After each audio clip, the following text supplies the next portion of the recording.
Pleased to be here. Thanks so much to the Red Wheelbarrow Collective for the space generally, and for the space tonight. So if you don't mind, I'll share my screen. What I thought I'd do is I'd read from some of those sort of themes, but I've sort of grouped the poems sort of broad thematic areas. So hopefully that isn't too much of like an overkill, but I'd like to share my screen so you can, okay, I'm guessing that's working. Okay, so the first few poems I want to read are about the planetary crisis, its impacts, and I'm, as Claire said, I'm particularly interested in sort of technological overreach and ambition as well. So maybe there's a little bit of that in some of these poems. Okay. Alien invasion. There may be a flutter in the ocean, under the ice sheet, on a moon of Jupiter. We'll make a summer home in the celestial foothills, an upgrade to soiled ground named Europa for Galileo, to bear new life for the new gods. Not because there's plastic in Mariana Trench, not because the ocean is light of fish, not because floods and fires conspire, not because our own moon disappoints, not because revenge belongs to the meek. The outer heavens appeal to a lofter ideal, severed from nature's body to send an intelligence into the overworld and retool it for another to come. They commissioned a poet to etch a greeting into the side of the rocket, to augur peace in the ether it burns, or make a preemptive apology for a future foretold, that the poem is its own demise.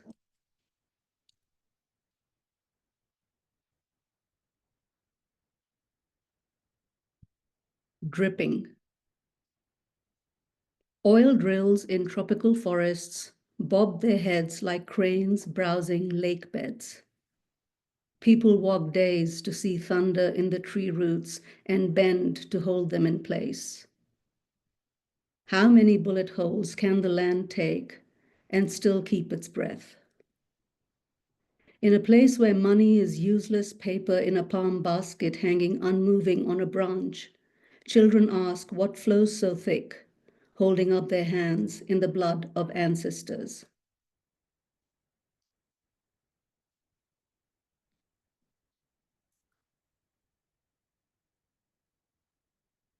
When the waters come. Sheetweb spiders divide from land as if by design, just in time to launch a single javelin, each filament silver, into a starless sky to stake it in the millions. Wingless flight on weighted wind, higher than wires creasing the electric city cruising lanes clear of birds. Making gossamer over soaked hollows, they flee a foreign fury for good as they watch the earth sink in dew. Chimneys and treetops, their vantage, they sit out the surge safe, but stranded. Some fly up 2,000 feet, seeking to make a new ceiling. And you, dweller of the same terrain, what will you do when it's your turn? Invade deep space to cure transience? Punch time clocks in factories on Mars?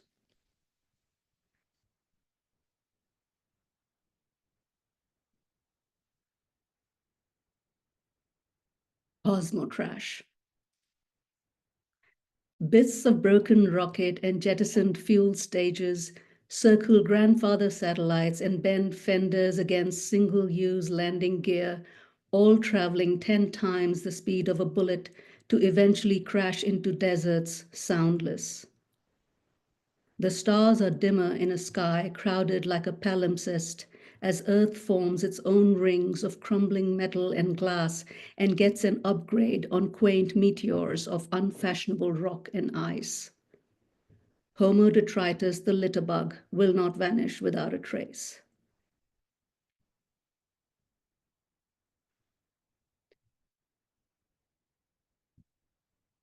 Not this time. When rebombed craters grow large enough in plenty, they swell like a forest floor lifted off the ground by a wind under. Roots of grass turn to waves to wash the land clean into a sea that rises with sinking bodies 5 times a day. In this shallow, delusive ground, bones disguised as corals, dyed in plasma and tissue, reunite with natives of a past unabraded to make a garrison proof against water and shell, sustained in salt and armed with teeth cut as razors. There's a new duress in the ocean, careless of south and north. Not this time a flood redolent of earth.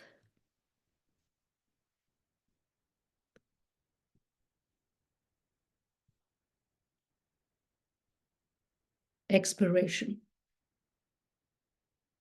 Twinned black holes, 9 billion light years away, tethered as if on elastic bands, stretched vaster than galaxies, pivot faster than children spinning in circles off each other's hands.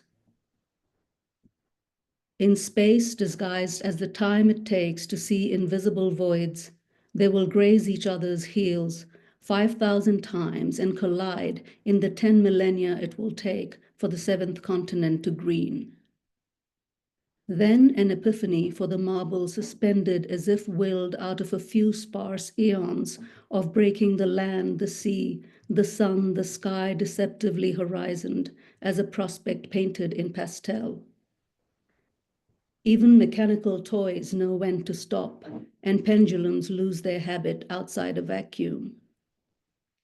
Why then wait for Antares to explode when a twosome unraveled suffices for this provincial universe?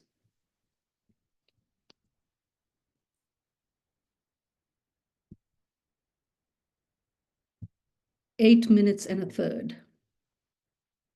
A meal couldn't be prepared or eaten except in solitude. A bath couldn't start to cool first around your knees. Towels couldn't be washed. A cake couldn't be baked. Candles couldn't taper to volcanoes. When the sun leaves us, timeless and bereft, like a devotee with not an idol in sight, will it be for the tedium of constancy, or because it prefers a bang to a whimper, to be an ashen dwarf all at once with the afterlife of a cold rock? What will you do in the final light? Recall the millennia of hopping on hot sand? Stare unblinking at the day star that gave you up? Measure your heartbeat at 1 every second and count down to 500? Or will the future hang heavy on your hands because most goodbyes are shorter than that?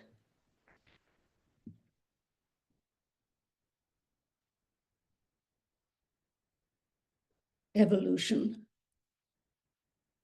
Coral the size of cars bloom in the wake of bombs.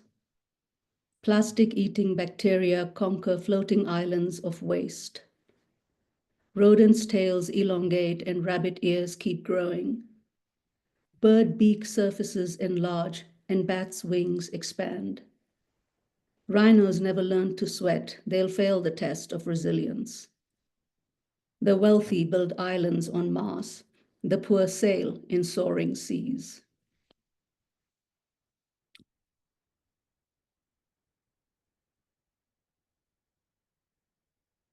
There are more trees on Earth. Trees replace forests and the blue planet is green. Timber plantations edge thirsty rubber trees. Oil palm estates vie with furniture supplies. A future room was built with felled fir, spruce, pine to house 100 books printed after 100 years on 1,000 soldierly spruce. Norse gods will defend the oeuvre from waxing tides and melting ice so that desert children in battered barges may be limbed in deathless words. There are more trees on Earth than there are stars in the Milky Way. And hope is everywhere, abiding as plastic. So those were the sort of first set of poems about climate disaster, I guess. The next few poems are about non-human animals, and I guess what I'm trying to do is pay attention to their sort of material specificity and try and resist the tendency to reduce or convert them into symbols or tools for thinking. Although I'm not entirely sure that that's ever completely possible, but I try. I'm trying here a little bit. He who is unable to live in society or who has no need because he is sufficient for himself must be either a beast or a god. Aristotle. Beasts, gods all, unsected, live as if in a world where every act is an acquiescence for neither reward nor mercy. Mourning measures the passing of kin. Memory is a fitting urn for trails and traits, for customs instinctive and gained. Unfit for demos, a traveling fugue persists in young and wise alike. What serenity afflicts the herd, the shoal? What reverie stifles the precipitous ambition of the swarm? In the terminal museum of the devolving, melancholy belongs to the departed, who will grieve the endling but its ancestors from the start of time. Whole societies in glass hospices, some as many as 7, but most unchaperoned, who must know what it must be to be extinct.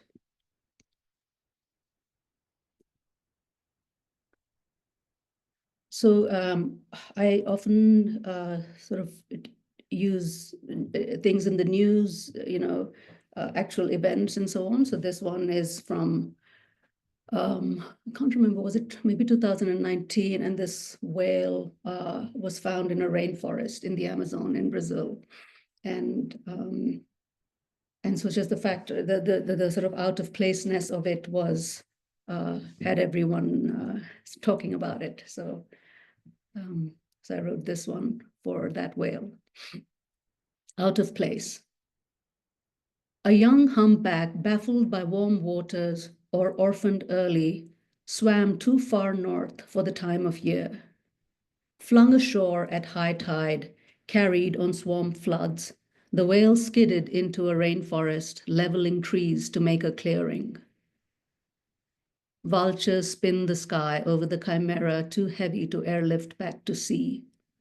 Scientists await a picked-over skeleton to reassemble in a museum. Villagers sift through primitive myths for what the omen portends. Poets gasp for hope in airlessness and yearn to name it.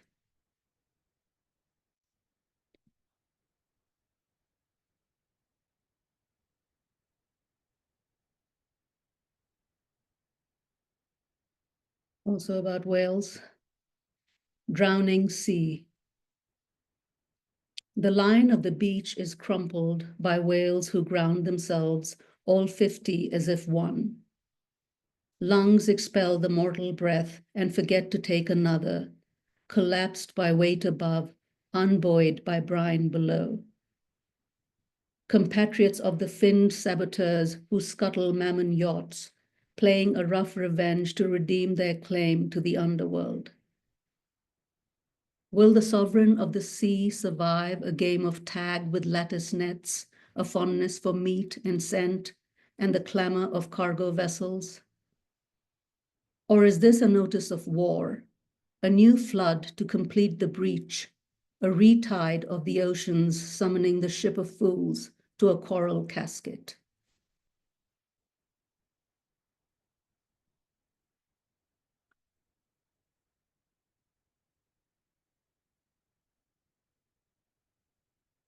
The coming birds. How did birds die before glass windows shone the pasture, the shrub and berry? Did they collide into wheelbarrows before mistaking cars for wind, or fly into lightning instead of TV towers? Or did they shield in trees to arrange their wings across their chests to sleep instead of smudging highways? In time, they will distrust avian artistry and abandon the troposphere to dwell in open graveyards. Observant Persians will approve that soil be spared defilement and flesh transmute to spirit in open air.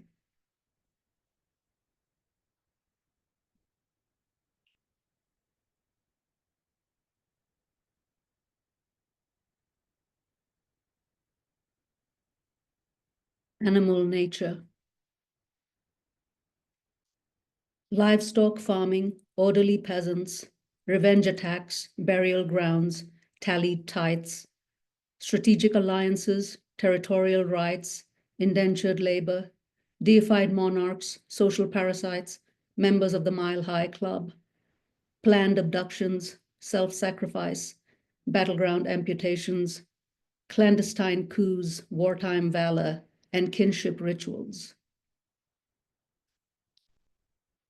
When Wilson told us ants kept slaves, were we secretly relieved?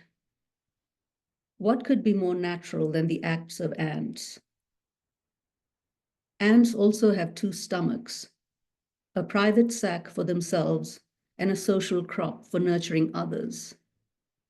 Is trophallaxis the origin of kissing? Role model and alibi, muse and ancestor, compass to our innermost code. Then they told us ants can die of loneliness.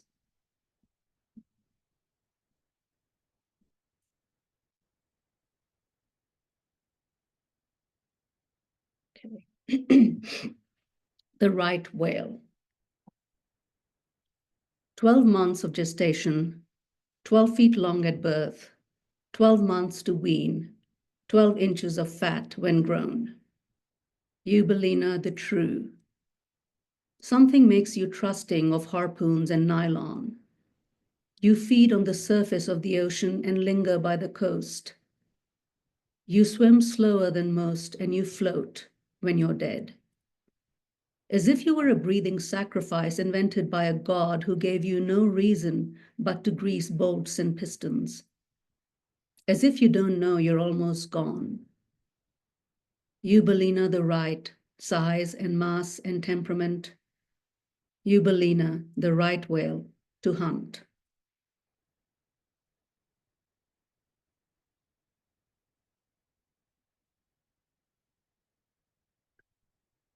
Turritopsis dornii. Firstborn of the seas, big sister to ranging lizards, you'll be the last to be seen in waters everywhere. You travel in the hulls of ships, for you're not content to drift. Precocious, you conjure fascicles as if you were invented by neoteric sorcerers. Too small for notice, yet you sway prodigious in the dreams of the dying, discontent with hasty conclusions, magic Medusa back to polyp, over anew you call nature's bluff to practice life in eternal reversal. A polymorphous alterity that stings an interminable lesson in beauty. Diaphanous repository of a primitive fetish. Covetous mortals fix on you to yield secrets alchemical, but not enough to stay your fate as fish meal.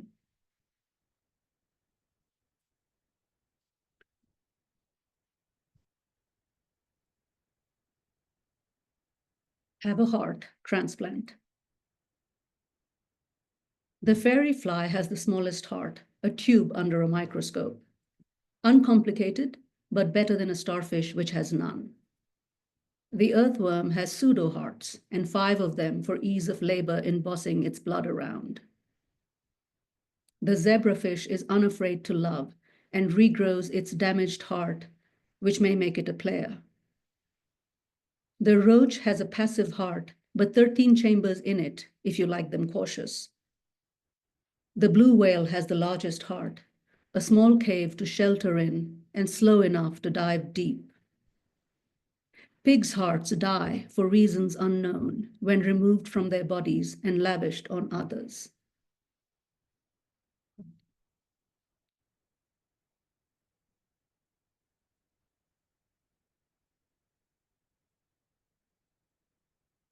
Catch your death. Did you know a fly in sight of a dead cousin ages faster to its own end?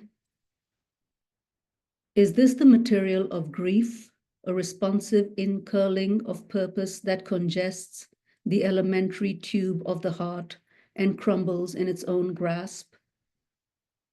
Is it team spirit or the scent of despair transmitted into a brain regioned for smell, memory, direction, life and death decisions, or the effect of an unmoving eye that magnifies the inevitable into the imminent? Will the miniature model of nerves low on dopamine, withered by insulin, spill the secret of longevity or reveal an incurable sensibility?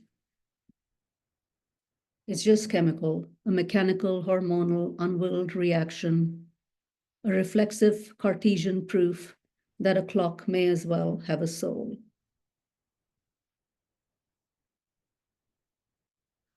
So those are the sort of the animal poems.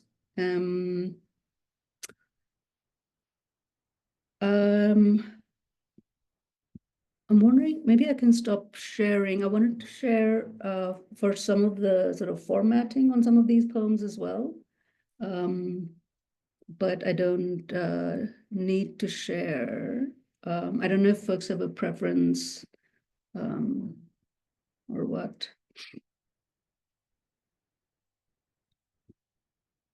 Okay, maybe I'll keep sharing. So these next few are about war. Actually, the three, yeah, so I've got sort of three poems about Palestine. So here they are. What are you looking at? We watch.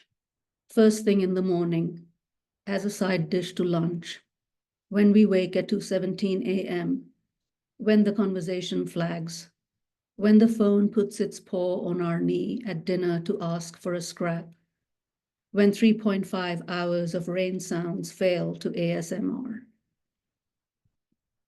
We watch the first ever live-streamed genocide. Is there a small thrill of satisfaction as you marvel, as you remember what you read about the satellites that patrol the planet, catching and bouncing the beginning and the ending, and the zeros and ones in repeating sequences in disorder in the time that electricity takes to travel about a foot in a billionth of a second? The first ever radio transmission, long-range missile, rubber tire, cat meme, woman doctor, live-streamed genocide. We watch to bear witness. It's the least we can do. Or is it the final extent of what we will?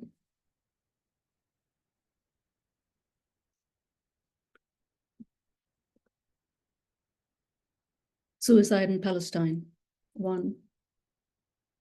There's a murmur of discontent that men whose job it is to kill are choosing instead to die.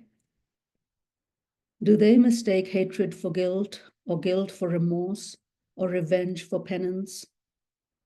What of the women assigned to screens to watch for malevolence and spite, to use their skill in staying still, to discern the cunning from the anxious? Does the relentless view of hostile intent on the faces of children as young as 6 confuse disgust with despair? Or has the sword of iron lost its hilt, double-edged and all-blade, does it cleave the hand that bears it?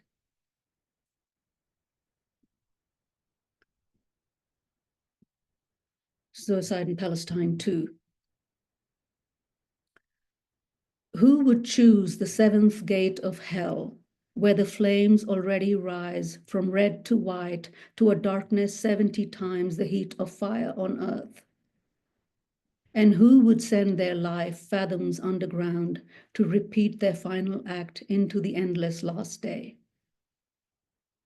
A martyr may gain the same effect and still secure eternity in heaven with a pipe bomb in a backpack. No one would know if she came to kill or to die. And so, when these young pick up stones, some stand a little apart, as if to inspire a bullet to miss the knee and make the chest, or sit up in wheelchairs to allow a headshot. Others prefer the higher odds of a noose, heedless in the end of their parents' shame. Now the distinctions are moot, and a 5-year-old worries about her cat who might have to eat her when she's dead. So she hopes they die together.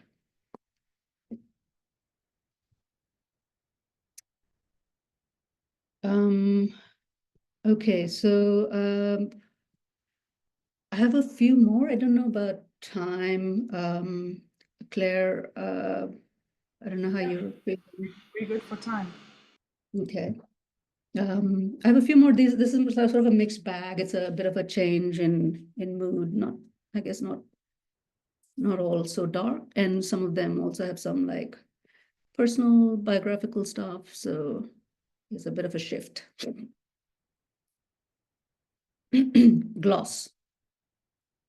The word for tomorrow is the same as the word for yesterday, and every day leans to one or the other. Retrospective or prospective, the word for today drifts uncertain. An orphan that knows its future is only its past shined by the sun. What does it say of my language so improvident, undecided if freedom is a promise or a success already expired? A theory of time as coda in Genesis, Ouroboros life that's death riding a buffalo attended by dogs who live in a boundless now.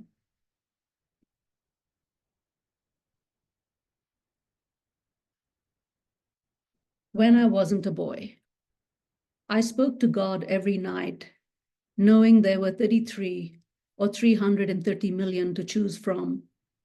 An undirected prayer was bound to be refused for no reason but that gods are dogmatic and too distracted to notice a passing petition. Ganesh would have recognized an involuntary transgression, himself not this fully nor that, and still not a third. And it's false to say he was a boy when his brother was the warring one and his best friend was a mouse. When I wasn't a boy, how was I to know my appeal was not a lesson in immortal imperfection, but its failure an excuse to love an elephant as God?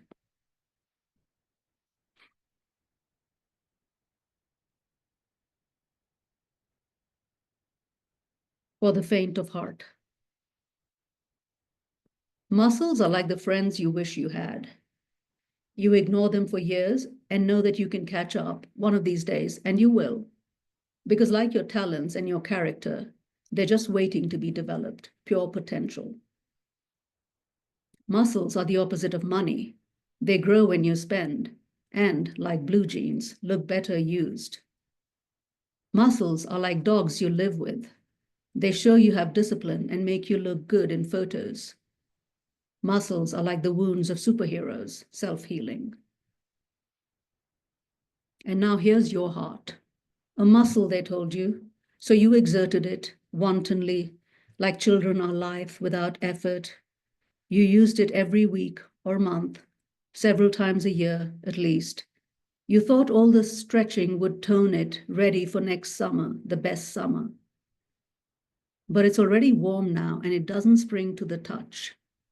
Your heart ended up being like money after all, soiled with too much handling.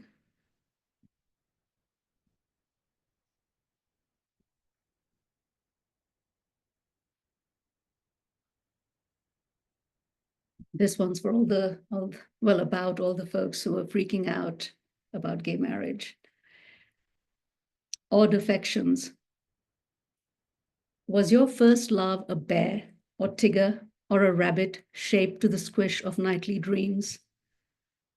A rhino in magic shades of blue, an equine impossibly white, a porcine pillow with a skew nose that never ran. Object of constant regard and keeper of fervent secrets, unfaltering source of an unfurled self, the ideal of requited devotion.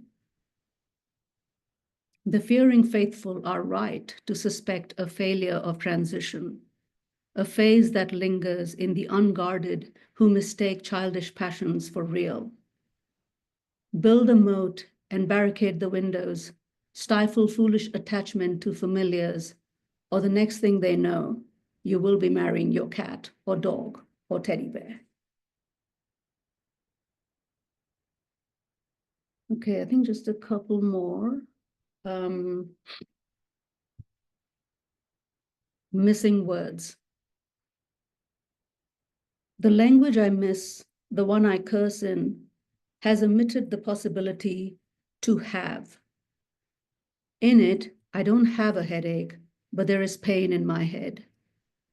In it, I don't have an idea, but a thought comes to me. I don't have a crush, but my heart arrives at someone.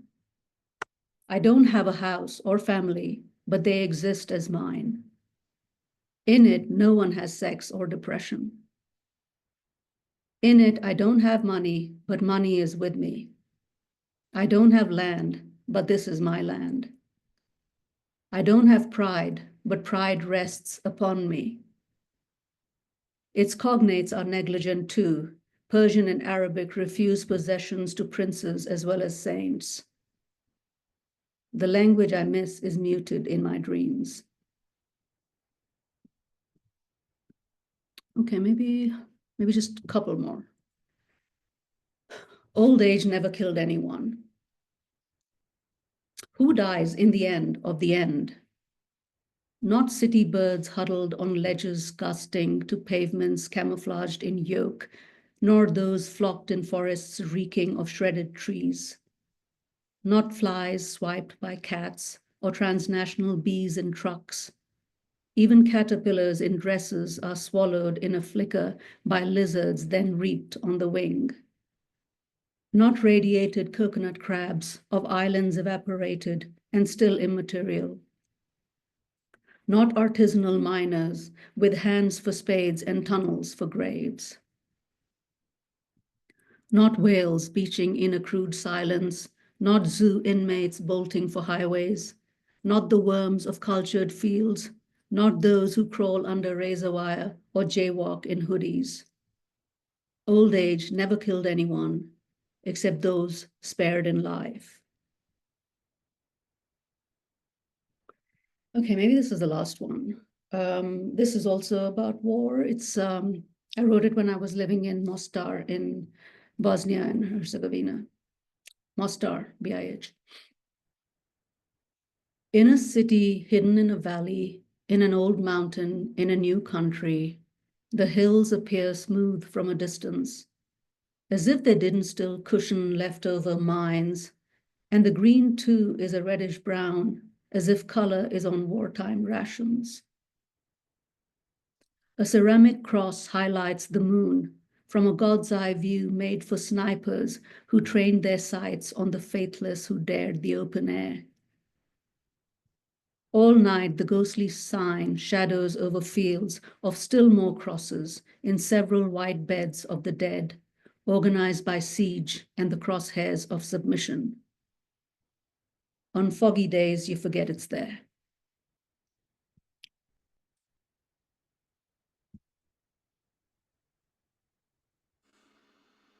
Wow, thank you so much. I feel like I need time to absorb all of the good things. But we do usually have a Q&A now if people want to ask or just say something to Dipika about that magnificent reading. I don't know if people want to raise their hands virtually or just start speaking. I could kick us off just with a comment. Um, it's such a difficult thing to be so calm about laying out such wonderful and terrible things in sort of equal measure. It's yeah, I really enjoyed that, and just the density of the sense of the things you say. You know, he gets like three words in a row that are so cosmic and so personal all at once. Saying things like pendulums lose their habit, or and you don't let us off either. You know, the things like, you know, and hope is everywhere, abiding as plastic. You know, it's like back to earth every time. It's fantastic. Yeah, I don't know if other people want to say things. I'm still gathering myself.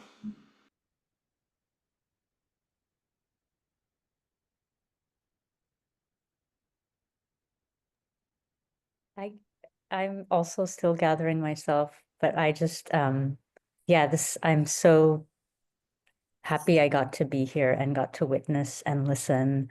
I feel so struck, Dipika, by the kind of the expanse, the reach of your poems in terms of like the big subjects. And as they reach for the big subjects, I feel like there's this deep interiority that is also revealed in your poems. So like while you are talking about war, there's like this kind of groundedness and like we hear this interiority of the speaker. Um, and I'm really struck by those two things. And I think that's really, yeah, just really moved me. So thank you. Those are just some initial thoughts, and I'm sure I'm gonna text you with more thoughts as the days go by. Thank you so much.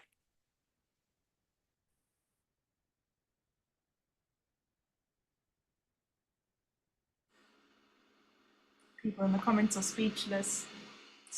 We're not alone. I had a question about the way you make these, because they seem so clear as words.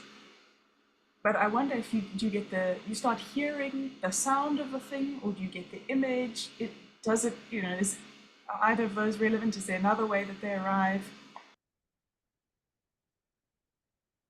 You know, I was talking to Alan from Butsutsu a few days ago, and we were talking, and I think we have a similar, at least around the war poems, we seem to have a similar approach, which is it seems so big, and you know, especially so right now, if you're thinking about what you're sort of reading on the news in Gaza and Palestine, it seems so big, and you seem so all of the like all the things that we know, right? That we feel whatever ineffective, or how a word's going to do anything here. And I guess it's sort of it's an image or a word or one particular thing that you read in a story that then allows you a way in, I think. And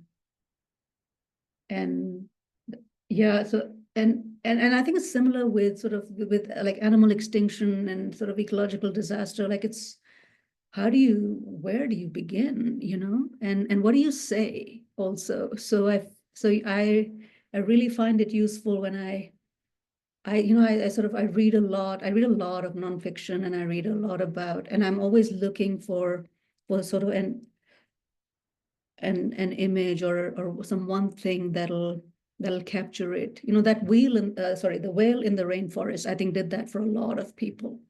Seeing that whale 50 feet in, I think, into the rainforest in a clearing that its own body had made through the force of coming into land. I think that so it's I guess it's sort of moments or images or events that help you sort of get a way in, I guess. But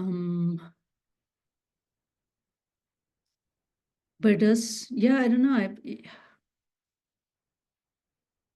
Yeah, I mean, yeah, and then I try and understand it, I guess, in a broader context. I also, yeah, I don't know.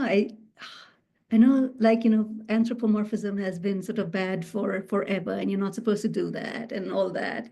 And so I guess I try to maybe walk a line between anthropomorphism, because I don't know how, as a human, you would not be anthropomorphic, right? If you acknowledge that other creatures have this completely different relationship to the world and how they see it and what they see, just the most you can do is acknowledge that, I guess, right? But I do try to grant them their interiority, that you have a life. You have a life and you have these organs and you see the world and you smell the world and things happen. And maybe, yeah, sure, maybe it's anthropomorphic of me to imagine what the fly feels, whatever. But for me, I don't know, it's a way of somehow honoring that they exist as independent people, creatures.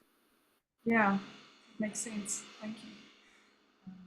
Jacques, I think you had your hand up. Did you want to ask something? Yes, I don't know, Dipika, can you hear me? Yes. I absolutely loved your reading, and I love the way that you you have such an urgent message, but because you as you say, you use such specific images, you never you never get on a soapbox. You draw us in, and you make us care. I think it's really wonderful. I look forward to reading them again. I want to ask about the poem about ants, because that is it's so complex what you do there, because well, I wonder if you could say just a little bit more about how you wrote that poem, because there's something mysterious about it. It's as if you make ants familiar and you make humans strange. You defamiliarize us. I think it's an incredible poem. I wonder if you want to say something about what it means to you, or just something of the story of how it came to be written. And then the other one, the language of the one about language, the language that you dream in, where um, where you are, where money is with you rather than you have it. Well, for me, that's also really fascinating. What I wonder if you want to say just a little bit about that. Sorry, that was very long. Thanks so much, Jacques. It's amazing. I'm so pleased that you enjoyed them. The ants, I mean, kind of always been fascinated by ants. I have a very long and kind of a little bit not always a happy history with ants. As a child, I killed them in the thousands. I don't know why. So I feel like I have to spend the rest of my life somehow atoning or something. But I feel like ants are everywhere and nowhere. There are these like massive colonies. They own the earth. They're there doing their thing, having their battles. And you know what it was? So, and I think I've always been fascinated by how we do whatever we want with other animals. So we use them as evidence of anything we want, and often contradictory things, right? Well, it's human nature because it's animal nature, or it's human nature because animals don't do X, right? So I feel like we have such a selfish kind of attitude, and I think ants really capture that in some way. And I think everyone must be struck the first time when, at whatever age, they learn that. And there are slaves in ant colonies. Like, surely that must be something that sticks with you. I mean, stuck with me. And so, but this poem came about when I actually read a piece about this thing about ants needing So like that their colonies are not just for work or battles or whatever, but that they can in fact die when they are deprived of each other's company. So I think that when I read that somewhere, that kind of tied all the rest of it together for me. And I think what I wanted to explore was this sort of completely, I don't know what to call it, baseless or just unconsidered attitude to these creatures. And if ants are all that, the fact is we're also all that, all those things that the ants are in the poem. But I don't know. I actually don't. I don't have much more to say about that right now. No, it's just a wonderful poem. It's just absolutely, and it makes things strange, so you have to look at them again. I just love it. The to have thing, that was, you know what it is that I've spent the last 2 years writing this collection of poems through the creative writing program at WITS, right? And one of the things that I sort of realized through that process was this this sort of slight strangeness of being a monolingual writer, but being maybe like a bit of a bilingual or maybe even trilingual thinker.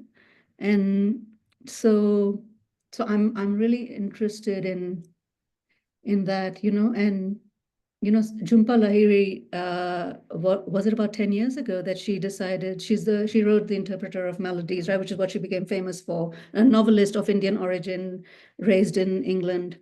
Raised something, whatever, raised between the UK and the US, of Indian origin, writing in English. And then she decides to just move to Italy and live there and learn Italian. And now she writes literary work in Italian. And she says, what does she say? She says she's more aggressive in Italian. I think that's the word she uses. I'm not 100% sure. So I was really struck that about what language can do to subjectivity, or to who you sort of are in the world. And so one day, I think it just occurred to me that we don't have this like to have, that possessive formation in Hindi. And so I was just thinking, what would it mean to not have that form, which is so common and so prevalent in English? And what has it done to my psyche or whatever? But also, what might it do in language to not have that ability to have? And then as I was writing it, I was also thinking, like, then to have actually just became so boring and flat for me because all these when I was literally just thinking in whatever other languages I have to see how would I phrase this in Hindi, or right, and it was different, and I felt like there was a richness there that I wanted to explore. So Thank you. Amazing.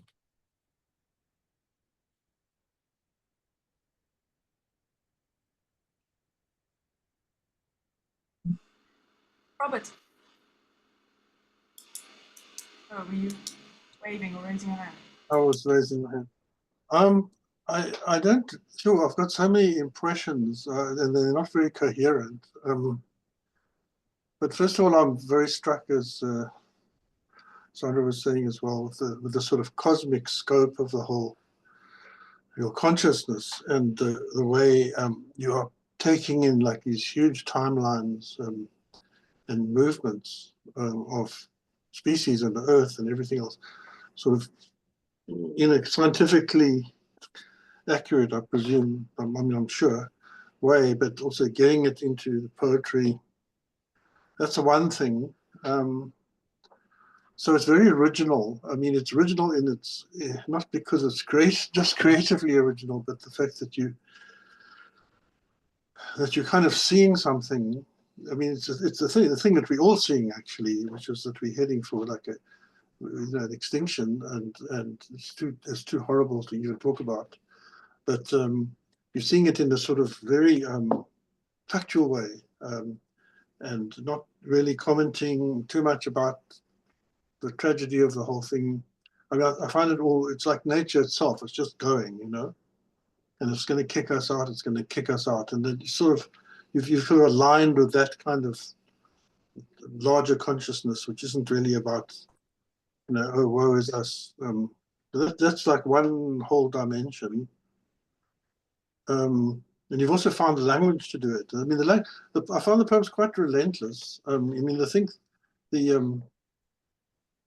and of course, the whole movement of what you're saying is relentless.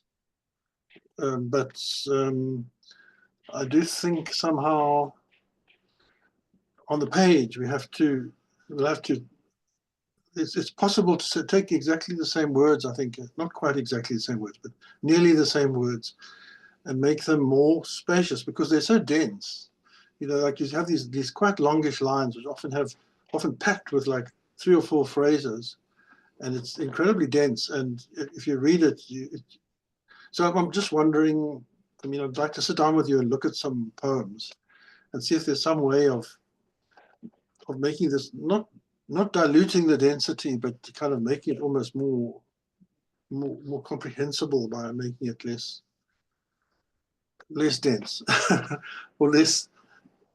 There are dense pieces in it, but they don't have to be packed densely, if you see what I mean.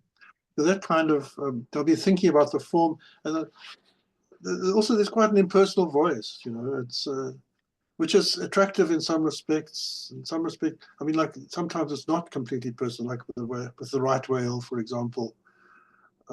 There's a personal. It never gets sentimental, which I appreciate, but there's a sort of personal voice and an impersonal voice. I like that. The fact that you're writing in a mainly impersonal voice, it's fantastic. So there's so much that's original about it. And there's so much that's like really aware of language at the same time. In fact, even questions what language is. So I'm very impressed by your originality and depth of what you're seeing and what you're doing and how you're interpreting it. But having said that, I think the form has to be, there's something that has to happen in the form, or that should happen, which will make it communicate possibly even better. Yeah, so don't publish yet, but let's just give it time. It's powerful stuff, and it's also coming to you. So it's not like you trying too hard to like generate this stuff. You're actually just writing what you're seeing. So just give it a bit of time. Yeah, that's about everything I can see at the moment. I'd love to see the text. Anyway, maybe you can send us that PDF or something like it. Because it's really, it's happening. It's too much. It's like it is like what's going on, and that's why people deny it all the time, or we deny it, because it's just too much to take in. But you've got it. It's not too much for you. Yeah, I mean, no, thanks so much, Robert. And I definitely am going to take you up on the offer to sit down and think about form, because I think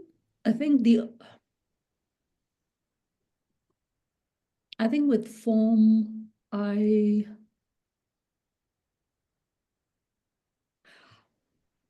suppose it's different if you've kind of worked on something over a period of time and you've kind of processed, etc. But I can totally, even today when I was kind of reading through, I was actually wondering whether, is this like too much? Is this just sort of too, just too much of too muchness? And how does one, but what then should one do? Should one just publish like, one poem here or there? So it is something that I haven't properly started thinking about, but I know there's stuff there to think about. Yeah, and I guess for me it was, I mean, I took your advice from earlier about following the sound and the breath. Yeah. But sorry? Yeah. I thought you said something. But it would be really interesting to think about whether it can be laid out differently, if the stanzas can be done differently to allow for some air. Maybe it gets too. That's what I think I'm saying is that despite the fact that it's all happening like this tsunami and we're in it, we're in this thing that's much bigger than us and we're going, we haven't got much choice. One still has to create space, you know. So even that tsunami is happening in space with spaciousness. I think it's trying to also generate the spaciousness without abandoning the relentlessness. I think it's possible, but I think you need something like that. So I'm right. I'm glad that you felt when you read your own poems that maybe this is a bit much, but I'm not saying you must like now make it more palatable at all, but just perhaps find the spaciousness which balances the relentlessness. And I think that's something can be done with form in some way. Let's look at it. Anyway, it's worth doing. Yeah. There's nothing going on like that I know of in South African poetry. So good for you. Well, thanks, everyone. Yes, agreed. And if no one else has got questions, speaking of relentlessness, maybe we should have a small break. Ed. Hi, and Dipika, thank you so much. It was a very exciting reading, and I had no idea of what we would be hearing tonight, but I got a taste from some of the poems that you read. And I don't want to add anything because a lot of interesting things have been said, a lot of useful things have been said. But I felt there's a real integrity to your work, and hold faith with that because there are so many great images and lines in the poetry. However, it finally finds its shape. Thank you.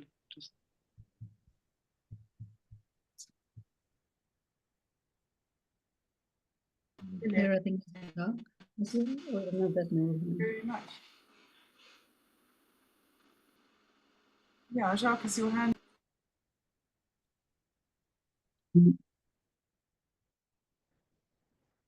Oh, sorry.